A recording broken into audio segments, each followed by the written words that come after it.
Day 174, read my ground up a self-love workbook for the generation no curse breaker. Okay.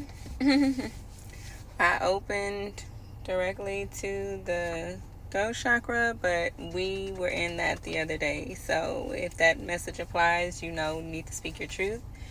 I'm just gonna give it a little 1-2-1-2 jazz. Alright, so looks like we are in the throat chakra. Of course, I will include the scripture.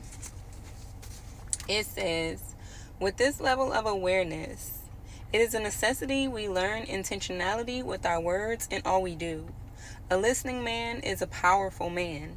He has mastered the art of self-control, discipline, and discernment. As a result, he has a broad view. Since he is attentive, he can hear different perspectives, filter out what is not said, and read the room. He has more data to assist in his decision making. When he does speak, people listen. Oh no, I don't want the seat to be hot. Out of nowhere. I didn't realize that I'd turn on my seat warmer. Now I gotta go back to the page. Hold on. When he does speak, people listen because his feedback could be beneficial to the whole. We see these characteristics among leaders. They can command due to the weight of their words. Even if we do not necessarily agree with them, we still respect their position. We understand the responsibility of leadership. These people tend to spend more time in observation than conversation. They take action only after comprehension to ensure their success.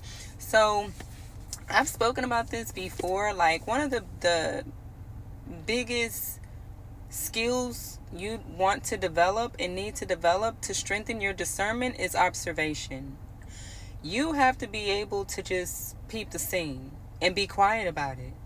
Like, you have to develop the skill of peeping the scene and taking mental note without speaking up about what you're seeing in the moment so you can gather information. Okay? Not being funny, I've said it another way. I will play the fool to the fool to see what the fool want to do. So if you want to call that a bait and switch, you can call it a bait and switch. But it's a great way for you to gather information. Because one thing people tend to do when they know they're being watched is perform. I remember one day I was in Starbucks and I was working or whatever, and I didn't know at first that the lady sitting next to me was the actual manager, maybe a regional manager, and she was just visiting the different stores. And I didn't know that until I overheard once she left. She had said a couple of things to the workers while there, and I'm listening because we're in such close proximity. I overheard her say a few things, and so I'm like, oh, okay, she must be a manager. But I didn't understand or know at the time her rank, like her actual title, until when she left. And one of the workers there was like, oh my gosh, she's finally gone, because I was just messing up the whole time she was here because I knew that she was watching me. So here I am trying to be overly friendly, overly happy, overly giddy, to the point to where I'm messing up drinks and the recipes and so on and so forth, because I know she's watching me. It's not natural.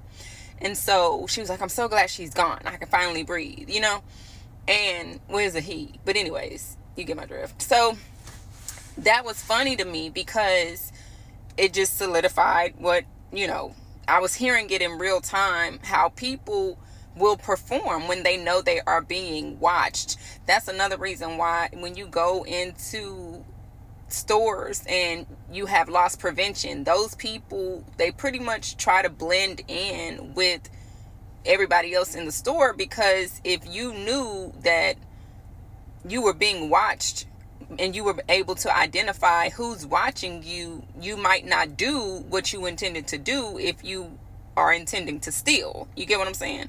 It's the same thing. Like, at one point I used to think to myself, well, why did the police start having these camouflaged signs on their cars, because to me, I felt like that just means you're trying to catch somebody. You know what I'm saying?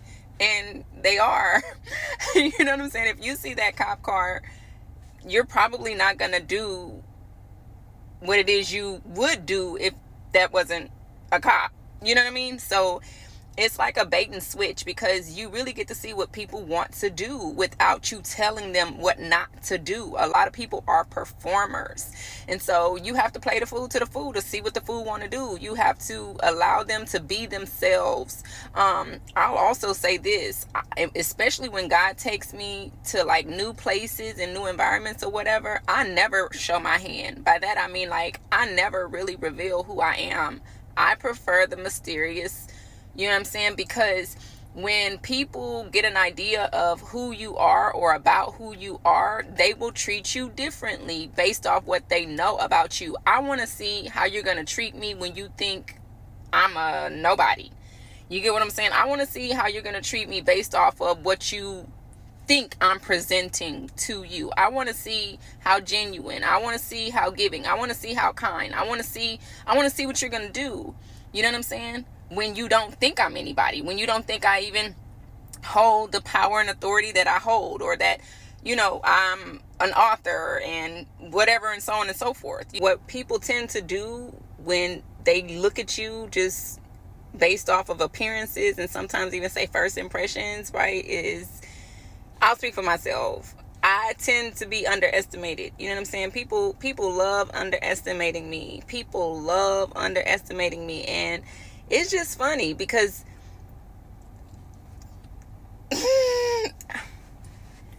I take it as a challenge, for one. And then on the other hand, it's like I tend to get the last laugh. You know what I'm saying? Because it's like, just because you see me don't mean you know me. And not only that, just because our paths crossed does not mean we are on the same level. Message. I like to let people guess. I like to let people, you know what I'm saying, ponder. I like to let people wonder. I like to see them squirm. I'm not gonna lie. I do. I like to see people squirm.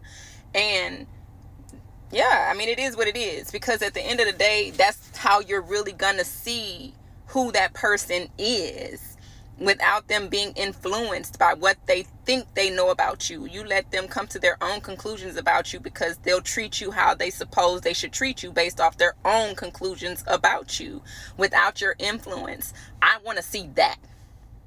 I want to see that, right? And that allows me to move a certain way with you, because now I know, you know what I'm saying? Now I know where to put you. Now I know how to handle you. And so, yeah, just so you know. The other thing I like about that method is that whenever I do move, however I end up moving with that person, they can't refute it. You know what I'm saying? Because the evidence is so good. You know what I'm saying? The Rico is so packed, you know what I'm saying, so legit, that they can't deny the way they've been moving. So they pretty much, if you will, say that the trash takes itself out, because you don't really have a dog in the fight based off of how you've been moving. And it's like a shocker to you, because now you realize I've been paying attention. So how can you defend your behavior? How can you defend that? You know what I'm saying? So a lot of people, they'll just bow out gracefully, like, I'm just going ahead and leave her alone. You know what I'm saying? I ain't even gonna bother with it, you know, because what can you say to that? Those are legitimate charges, sir. You know what I'm saying? So that's a part of discernment. And if you just wait it out, people will tell on themselves. If you just wait it out, people will reveal themselves. Time will expose everything. I'm telling you, if you ever want to know the best snitch, who is the best? Time. Time is the best snitch. Anyways, you already know what to do. Click the link in my bio, grab yours so we can do it together. One-on-one coaching available. Somebody today was on my post saying they wanted to call me. That's not the first time I've gotten that message. But obviously, one-on-one coaching is a bit different. So, of course, if you're interested, click that link. And also, to donations, if you'd like to make them to the ministry, love to receive them. Thank you in advance. God bless you, and talk to you soon.